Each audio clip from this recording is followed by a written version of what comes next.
విశ్వతో భృత్వా. అయ్యప్ప పవిత్ర పాదస్పర్శ వల్ల మహిషముఖి శరీరం నుండి విడుదలై శాప విమోచనం పొందింది లీలావతి. అయ్యప్పకు ప్రణమిల్లింది.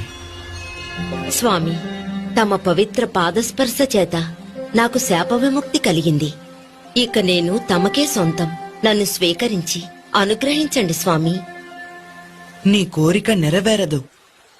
ఈ అవతారములో నిత్య బ్రహ్మచారిగానే నేను ఉండబోతున్నాను. అయినా ఒక్క అవకాశం ఉన్నది. నాకు ఒక ఆలయం కట్టబడుతుంది. అప్పుడు నా దర్శనానికి లక్షలాది భక్తులు వస్తారు.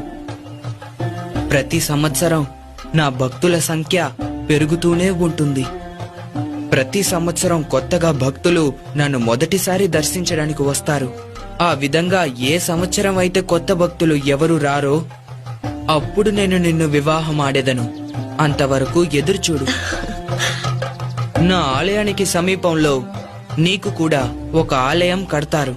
నిన్ను మాలిగైపురత్తమ్మన్ మంజుమాత అని పిలుస్తూ భక్తులు పూజిస్తారు. నా దర్శనానికొచ్చే భక్తులు నీ ఆలయానికి వచ్చి నిన్ను కూడా దర్శించి వెళ్తారు. నాకు సమీపంలోనే ఉన్న నువ్వు ఏ సంవత్సరం కొత్త భక్తులు ఎవరూ నన్ను దర్శించుకోవడానికి రాలేదో తెలుసుకోవచ్చు. అంతవరకు వేచి ఉండు. తమ చిత్తం ఇదే అయితే నా భాగ్యం కూడా ఇదే. తమకు సమీపంలో నాకు ఓ ఆలయం కట్టించి నన్ను కూడా భక్తులు దర్శిస్తారని గౌరవాన్ని కల్పించిన దేవా, మీకు ప్రణామాలు.